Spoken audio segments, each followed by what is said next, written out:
সেকেন্ডের জন্য এটা ভাববেন না যে আমি তো খারাপ, আল্লাহ যদি আমাকে জাহান্নামে ফেলেনও এক সময় তো আমি এখান থেকে মুক্তি পাবো। এই ধরনের চিন্তাকে কখনো প্রশ্রয় দিবেন না। এই ভূমিকা দেওয়ার পর যখন বিচার দিবস শুরু হবে, যখন সমগ্র মানব জাতি একত্রিত হবে, তারা জানে না কোথায় যাবে, তারা জানে না কোন দিকে ফিরবে। এই ঘটনা আসলে রাসূলুল্লাহ সাল্লাল্লাহু আলাইহি সাল্লামের একটি হাদিসে উল্লেখ করা হয়েছে। আজকে আমি ভয়ানক একটা ব্যাপার নিয়ে বক্তব্য শুরু করতে চাই। আমাদের ধর্ম হলো সত্য ধর্ম, আর সত্য সুখবর যেমন প্রদান করে তেমনি সাবধান বাণীও প্রদান করে।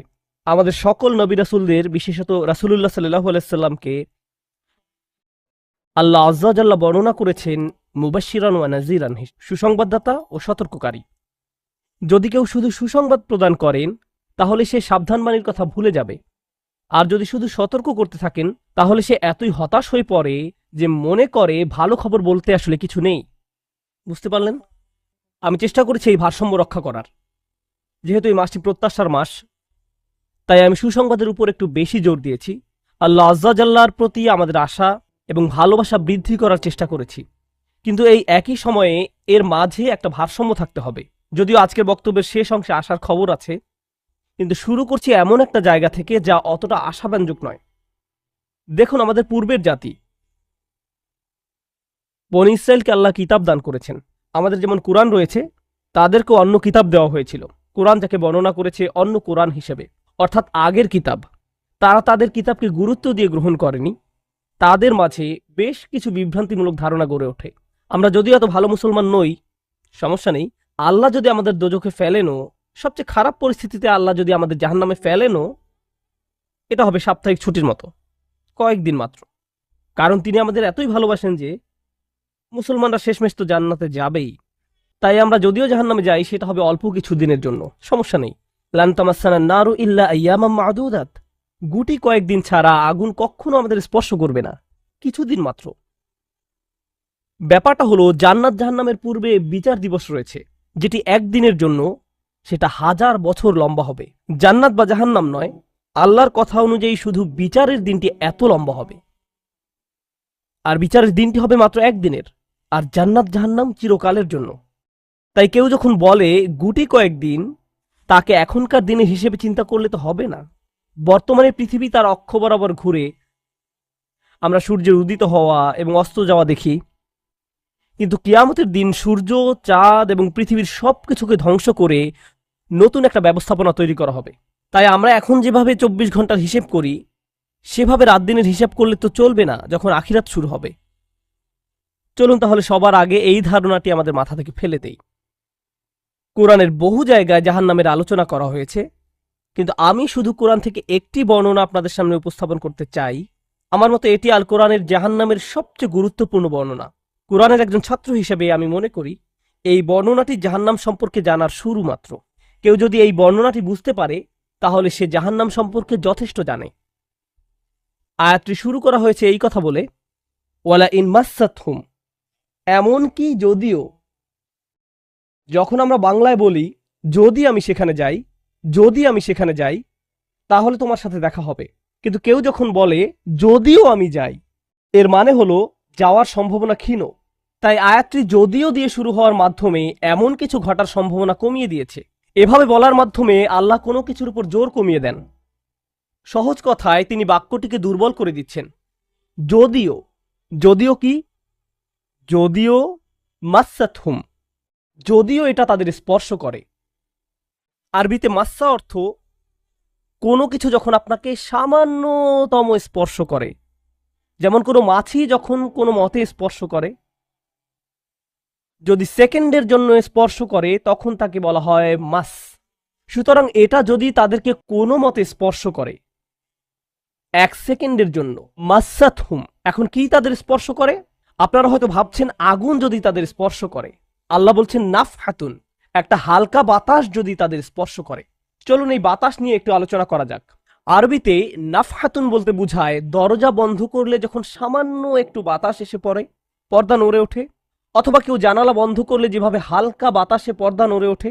এই বাতাসের যা বাহির থেকে ভেতরে আসে বা ভেতর থেকে বাহিরে যায়, দুই ধরনের আছে। একটি হলো লাফহা, লাম যোগে, আরেকটি হলো নাফহা। লাম যোগে লাফহা মানে বাতাসটি গরম, আর নুন যোগে নাফহা মানে বাতাসটি ঠান্ডা। আল্লাহ বলছেন এমনকি যদি ঠান্ডা বাতাস তাদেরকে স্পর্শ করে, যদি ঠান্ডা বাতাস তাদেরকে স্পর্শ করে তোমার প্রতিপালকের শাস্তি থেকে। তিনি এই আয়াতে জাহান্নাম কাউকে স্পর্শ করার কথা বলছেন না, তিনি এই আয়াতে আগুন কাউকে স্পর্শ করার কথা বলছেন না, তিনি এমনকি গরম বাতাস কাউকে স্পর্শ করার কথাও বলছেন না, তিনি আগুনের ঠান্ডা অংশের কথা বলছেন। আর এটা আপনাকে চিরকালের জন্য স্পর্শ করছে না। প্রসঙ্গত আমরা ফিজিক্সে পদার্থের 3টি অবস্থার কথা শিখেছি, সলিড, লিকুইড এবং গ্যাস। সলিড বা কঠিন কিছু যদি স্পর্শ করে আমরা তা অনুভব করতে পারি।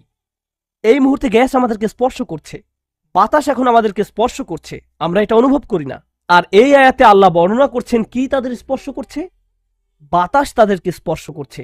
কোন ধরনের বাতাস? অপেক্ষাকৃত গরম বাতাস নাকি ঠান্ডা বাতাস? ঠান্ডা বাতাস। ঠান্ডা বাতাস কোনো রকম তাদেরকে স্পর্শ করছে। এই আয়াতের সবচেয়ে উল্লেখযোগ্য বিষয় হলো, আমি একটু আগে নাফহা এবং লাফহার কথা বলেছিলাম।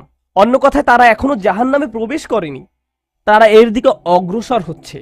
আর জাহান্নামের অপেক্ষাকৃত ঠান্ডা বাতাস এসে কোনো মতে তাদেরকে স্পর্শ করলো, তখন তাদের প্রতিক্রিয়া কি? চিৎকার করে বলে উঠবে, ইয়া ওয়াইলানা, হায়, সবচেয়ে কঠিনতম শাস্তি আমাদের জন্য শুরু হয়ে গেছে। ইন্না কুন্না যালিমিন, আমরা সব সময় অপরাধী ছিলাম। তারা সাথে সাথে তাদের সব অপরাধ স্বীকার করবে। যে কারণে এই আয়াতটি আমি সংক্ষেপে আপনাদের নিকট উপস্থাপন করলাম। প্রথমত, এই আয়াতে আল্লাহ জাহান্নামের শাস্তির অভিজ্ঞতা বর্ণনা করছেন না। আল্লাহ সকল বিশ্বাসীকে জাহান্নামের আগুন থেকে মুক্ত রাখুন। কিন্তু আল্লাহ এখানে বর্ণনা করছেন এমনকি জাহান্নামের আগুনের কাছে গেলে এবং ক্ষণিকের জন্য এর বাতাসের সামান্য স্পর্শ লাগলে একজন মানুষ চিন্তা করা শুরু করবে এর চেয়ে আর ভয়ঙ্কর কোনো শাস্তি হতে পারে না। এজন্যই আল্লাহ দোজখের আগুন সম্পর্কে বলছেন, ইন্নাহা সাআত মুস্তাকাররাও ওয়া মুকামা, নিশ্চয়ই তা অবস্থানস্থল ও আবাসস্থল হিসাবে কতই না নিকৃষ্ট। অল্প এবং বেশি যে কোনো সময়ের জন্য ওটা কত নিকৃষ্ট জায়গা। 1 সেকেন্ডের জন্য এটা ভাববেন না যে আমি তো খারাপ, আল্লাহ যদি আমাকে জাহান্নামে ফেলেনও এক সময় তো আমি এখান থেকে মুক্তি পাবো। এই ধরনের চিন্তাকে কখনো প্রশ্রয় দিবেন না। এই ভূমিকা দেওয়ার পর যখন বিচার দিবস শুরু হবে, যখন সমগ্র মানব জাতি একত্রিত হবে, তারা জানে না কোথায় যাবে, তারা জানে না কোন দিকে ফিরবে। এই ঘটনা আসলে রাসূলুল্লাহ সাল্লাল্লাহু আলাইহি সাল্লামের একটি হাদিসে উল্লেখ করা হয়েছে এবং জ্ঞানের প্রতি মুসলমানদের আগ্রহ ছিল সব সময়। তো একবার কিছু মানুষ বিখ্যাত সাহাবী আনাস ইবনে মালিক রাদিয়াল্লাহু তাআলা আনহুর কাছে এলো, কারণ মানুষ লোকমুখে এই খবর পেয়েছিল যে আনাস এই হাদিসটি জানতেন, আর এটি অনেক বড় একটি হাদিস, বুখারী শরীফে বর্ণিত আছে। এই ঘটনা ঘটে রাসূলুল্লাহ সাল্লাল্লাহু আলাইহি সাল্লামের ইন্তেকালের পরে। তিনি বলেন, হাদ্দাসানা মুহাম্মাদুন সাল্লাল্লাহু আলাইহি ওয়াসাল্লাম। এখন আনাস রাদিয়াল্লাহু তাআলা আনহু কথা বলছেন। তিনি বলেন, রাসূলুল্লাহ সাল্লাল্লাহু আলাইহি সাল্লাম আমাদের বলেছেন, ইযা কানা ইয়াউমুল কিয়ামাতি মা জান্নাসু বা'দুহুম ফি বা'দ। মনোযোগ দিয়ে শুনুন। যখন বিচার দিবস শুরু হবে, মানুষ ঢেউয়ের মতো একে অপরের উপর আশ্রে পড়বে, সর্বত্র বিশৃঙ্খলা, সবাই একে অন্যের দিকে ছুটতে থাকবে। ফায়াতুনা আদম, তারা কোনো একভাবে আদম আলাইহিস সালামের দেখা পাবে, আদম আলাইহিস সালামের দেখা পাবে, তারা তার কাছে ছুটে আসবে। ফায়াকুলুনা ইশফা আলানা ইলা রাব্বিক, সমগ্র মানব জাতি আদম আলাইহিস সালামের কাছে ছুটে আসবে এবং বলবে, আপনি কি দয়া করে আমাদের পক্ষ থেকে আল্লাহর সাথে কথা বলতে পারবেন? আমরা আল্লাহর ভয়ে ভীত। আপনি তো প্রথম মানুষ, আপনি তো সেই ব্যক্তি যাকে আল্লাহ ফেরেশতাদের সিজদা দিয়ে সম্মানিত করেছেন, আপনাকেই তো পছন্দ করা হয়েছে, আমরা সবাই আপনার সন্তান, আপনি আমাদের পিতা, তাই দয়া করে আমাদের জন্য আল্লাহর সাথে কথা বলুন, আমরা খুবই ভীত। এরপর তিনি বলবেন, ফায়াকুলু লাস্তু লাহা, তিনি বলবেন, আমি এর যোগ্য নই, আমি পারবো না। ফায়াকুলু লাস্তু লাহা ওয়ালাকিন আলাইকুম বিইব্রাহিম, তোমরা কেন ইব্রাহিমের সাথে কথা বলছো না? তোমাদের উচিত ইব্রাহিমের সাথে কথা বলা। অতএব মানব জাতি এখন কার খোঁজ করছে? ইব্রাহিম আলাইহিস সালাম। ফাইন্নাহু খলিলুর রহমান, তার কাছে যাও, কারণ তিনি রহমানের খুবই কাছের বন্ধু। ওয়াত্তাখাযাল্লাহু ইব্রাহিমা খলিলা, কুরআনে এসেছে আল্লাহ ইব্রাহিমকে তার বন্ধুরূপে গ্রহণ করেছেন। তাই ইব্রাহিমের কাছে যাও, তিনি তোমাদের সাহায্য করতে পারবেন। তারা ইব্রাহিমের কাছে যাবেন। ফায়াতুনা ইব্রাহিমা ফায়াকুলু লাস্তু লাহা, তারা ইব্রাহিমের কাছে গেলে তিনি বলবেন, আমি এর যোগ্য নই, আমাকে এই কাজের জন্য তৈরি করা হয়নি, আমি তোমাদের জন্য আল্লাহর সাথে কথা বলতে পারবো না। ওয়ালাকিন আলাইকুম বিমূসা, তোমরা কেন মূসা আলাইহিস সালামের কাছে যাচ্ছ না? তো মানব জাতি মূসা আলাইহিস সালামের কাছে দৌড়ে যাবে। ফাইন্নাহু কালিমুল্লাহ, তিনি আল্লাহর সাথে অনেক কথা বলতেন। ওয়া কাল্লামাল্লাহু মূসা তাকলিমা, আর আল্লাহ মূসার সাথে কথা বলেছেন সরাসরি।